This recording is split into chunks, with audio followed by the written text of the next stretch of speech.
All right, my learned friend, what do you know? Hello everyone, this is my learned friend. Hello everyone, it is Monday, December 29th, 2008, and this is WFTL Bytes, your occasiodaily FOSS and Linux news show with your host, me, Marcel Gagné. Hey, it's almost the end of the year, and you know what that means? Yes, it's time for predictions.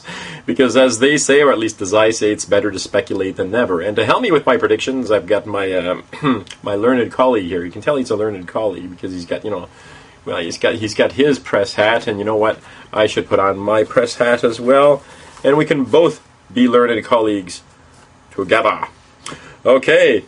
And of course that, will give us an edge in telling you what's going to be in store for 2009, which is probably more than a lot of these people here have.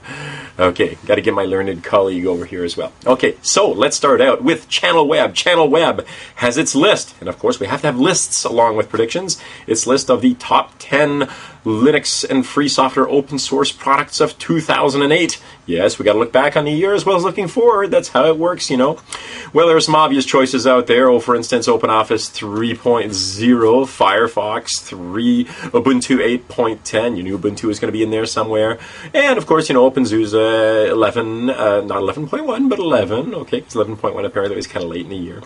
But anyhow, there's some not so obvious choice in there, which actually makes this probably a little bit more interesting. And one of the not so obvious choices is Ubuntu 8.04. Now you say, hey, Ubuntu was in there for 8.10. Why is it not so obvious that it's 8.04? Because they're talking about the Woobi installer, WBI, which allows you to install the distribution on top of a Windows system so that people can presumably see how much more wonderful it is than Windows while they're running Windows.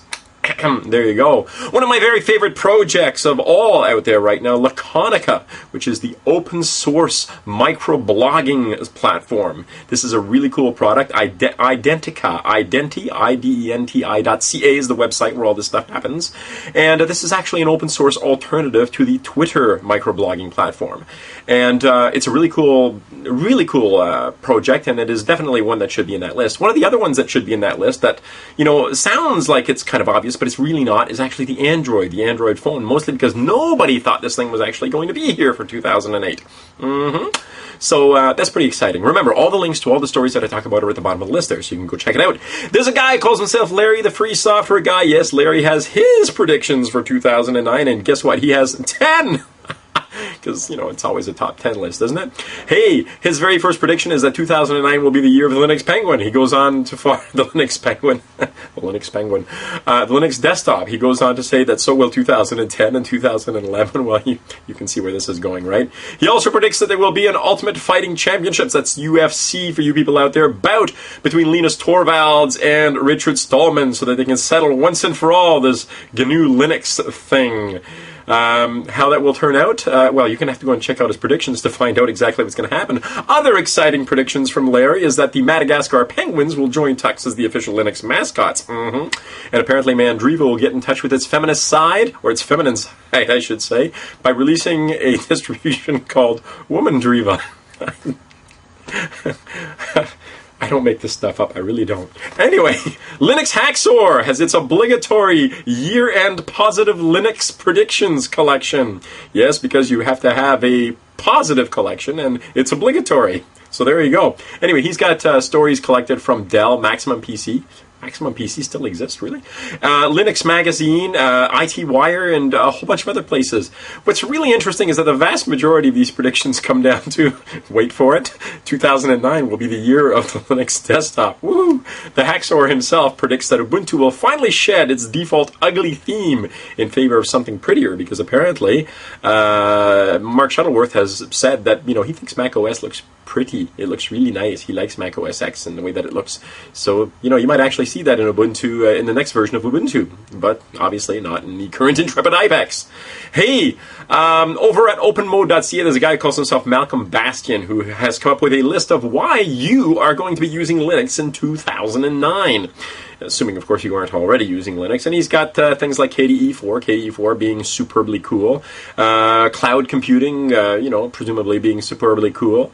Let me see, a few other things. Netbooks, that's the one, netbooks. Hey, did you know that there's netbook is actually a trademark name, and that the company that owns the trademark name or the trademark netbook is actually going after everybody else, sending cease and desist letters? That's going to be a cool story to watch in 2009. We'll see how that one pans out. But anyway, let's go back to Malcolm's list of why you'd be using Linux in 2004. And what I find interesting about that list is he doesn't go on to say that everybody pretty much is already using Linux. If you're using Google, if you're using Amazon, if you're using the U.S. Postal Service, if you're using like a TiVo, a whole whack of different things, you're already using Linux. But, we're talking on the desktop, obviously, here. Datamation, Bruce Byfield has his own collection of interviews and chats with other people as to why Linux and free software is going to be hot in 2009. And basically that one comes down to the economy sucks. And people are looking for ways to do things that's going to save them a lot of money in business. And hey, free software, free, get that word free? That actually sounds pretty good to people that don't have a lot of money to throw around at this stuff. And finally, points go out to the VAR guy, who has his own list. And guess what? His list is a list of the predictions that he made in 2008 that didn't turn out. So this guy is being honest. He's actually coming forward and saying, hey, this is where I screwed up in 2007, presumably, predicting for 2008. And basically he was wrong about Novell, he was wrong about Sun, he was wrong about Mandriva, he was wrong about Android. This guy was wrong about an awful lot of things. But again, he gets points for honesty, so my hat's off to you. Definitely my hat's off to you. And if you want my predictions for Linux and free software in 2009, I'm going way out on a limb here, but I'm betting that people will still be arguing over KDE and GNOME. People will be arguing as to whether Ubuntu and Linux should be exactly the same thing. People will be arguing over VI and Emacs. Yes, believe it or not, they're still arguing over VI and Emacs, despite the fact that VI is obviously the clear winner in all of this. Anyway, what's your list of predictions for 2009? Remember, there's a comment section at the bottom on WFTL Bytes.com. Drop your predictions. Tell me what you think is going to happen in 2009 in free and open source software. I want to know. And besides, a year from now, I want to be able to look back and go, hey, there were some pretty smart people out there. They knew where this stuff was going down. They knew what was going to be happening. How did they know that? Anyway, that's it. I'm done for today, and que sera, sera. Talk to you later. Bye. Alas, poor Tex.